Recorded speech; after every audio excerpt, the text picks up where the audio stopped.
Hey guys, this is going to be the first part of something that I would like to continue to do. Ever since I wanted to start a channel, I've always wanted to review lesser known series.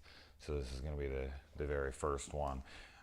This is Class of 1984, which is the first part of a trilogy. Class of 1984, 1999, and 1999 Part 2. Kind of that Rambo type scenario where it's First Blood Part 2 Rambo, and Rambo 3. Kind of all over the place with the titles. And then the last one was just Rambo. That's right.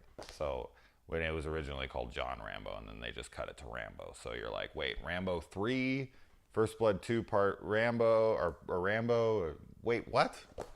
So I think if you weren't a film fan, you'd be super confused. So yes, supposedly 1999, the class of 99 is a sequel to 1984. I saw Class of 1999 many years ago. I'm going to rewatch it here tonight to review it later. But I remember it being this over the top, futuristic, teachers are robots and this and that. And this movie is nothing like that at all. So I don't understand how it's a sequel, but it is. I mean, that's how it's listed. So I'm going to review it as a series.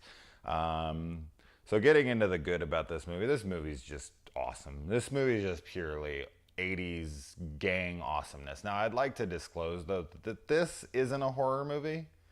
I mean, there's horror aspects, but Class of 1999 and Class of 1999 Part 2 are horror movies. So it is a horror movie series because 2/3 of it is horror.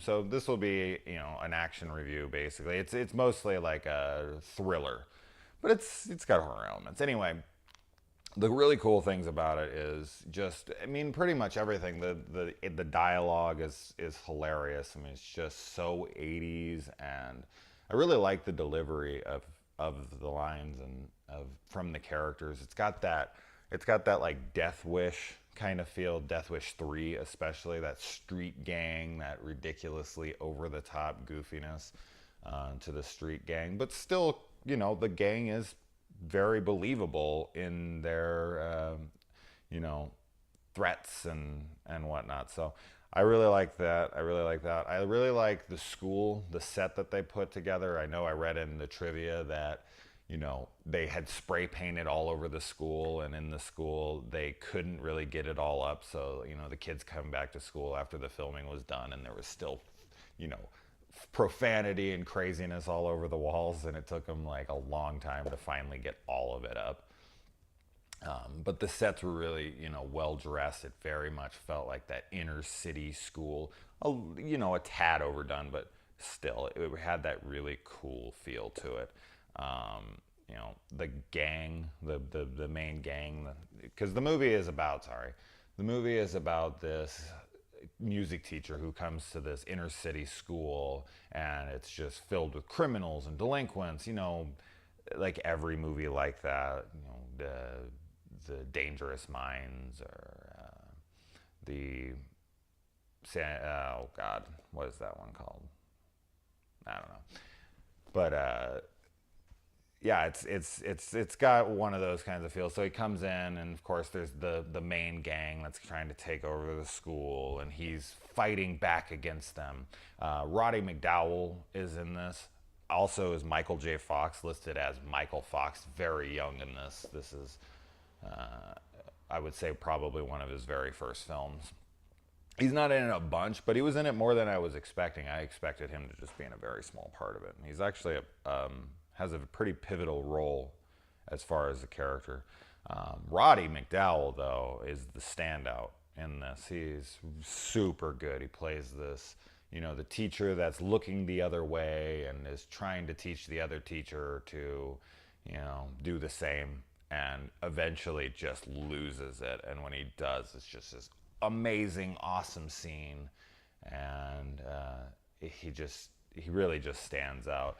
The other standout is the leader of the gang, who is Timothy Van Patten, who now directs like every HBO show that's ever been popular, from Game of Thrones to The Wire to Boardwalk Empire, even Sex and the City, Sopranos, everything. He's a big HBO director now, and very talented. And in the movie, he plays piano, and it's really him playing, and he's incredible.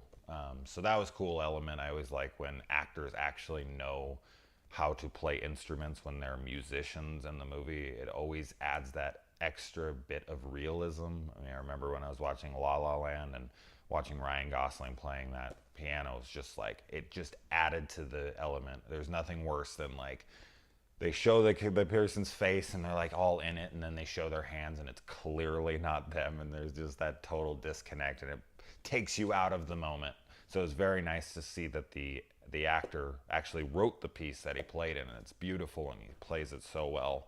So that was really cool, and his performance is really good. It's very intimidating, and his whole gang has that. The bad, there's very little bad. The only real things is they're mostly nitpicky. Now I probably get ripped apart by Alice Cooper fans here. I'm not saying I don't like Alice Cooper, but this opening song in this movie, personally for me, was just fucking horrendous. It was jarringly awful. Like, I was watching it just didn't fit the opening scene where the kids were all being shown being delinquents and whatnot, and it's just this kind of slow, monotone, out of tune kind of song. It's just so weird. As I said, there would be fans of this movie who would watch this and be like, "You're a fucking idiot," and that's fine. I totally respect your opinion, but for me personally, this is just awful.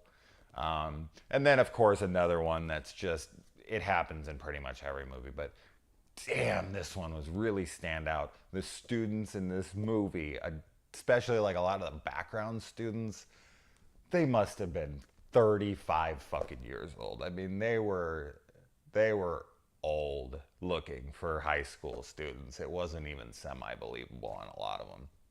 A lot of the times I was like, is that a teacher? And then it was like, they're clearly dressed like a student. They're holding a bag, or they're like, have their books.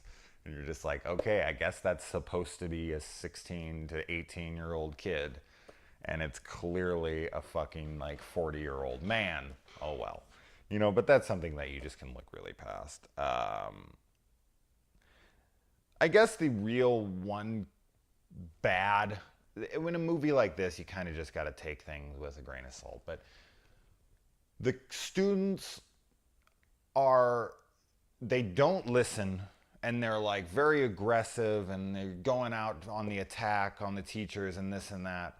And then a teacher, like this teacher, the main teacher in this movie, will, catch them doing something, and then they'll like try to hide it, or like, and then he'll be like, come with me to the principal's office, and they'll be like, they won't run away, or they won't tell him no. They like put their heads down and come with him. And then the next scene, they're completely defiant and won't, and basically going to his house and showing him that they're like, beating up his car or whatever. And then the next day they'll come in and they'll listen to him again, like, oh my God, he's an authoritative figure. It was so weird. It was like, are you guys these tough gang members that wouldn't listen to authority, or are you high school kids who get caught with their hand in the cookie jar and then are like, oh no, I'm so sorry, yeah, I'll come with you, I'm nervous now. So it's just, that was really kind of rocky, but towards the end it very much goes away. So I don't know if that was on purpose or not. Can't imagine it was. It just seems like an inconsistency through the film. Didn't really take me out of the film too much, but I did notice it, so enough to notice it. Now, it's not a horror movie, so the tits and gore thing really doesn't apply here, but there is a decent amount of, there's a couple, girls getting naked in the beginning. It's nice. It's nothing over the top. There's not, and then as far as gore goes, there's a little bit. Kid gets his arm cut off, something like that, but nothing much. As I said, it's not a horror movie, so it's not really something I would do. on that. As far as enjoyability, I mean, this movie's like a 9 or a 10. I had just a blast watching it. I was never bored and never wanted to turn it off. It's got everything that that kind of film needs to have, and I very much enjoyed the shit out of it. So I highly recommend checking it out. I very much looking forward to watching Class of 1999, comparing the two and seeing how so many movies back in the 80s got sequels that aren't sequels, that literally have nothing to do with the other. I mean, hundreds and hundreds of them. I watch them all the time where I'm just like, how does this have anything to do with the first movie? But who cares? I'm a series whore, as I've always said, and I will watch anything if you tell me that they are a set. So anyway, definitely check it out. For the kind of film it is, I definitely give it a 9 or out of 10. So check it out. Really cool.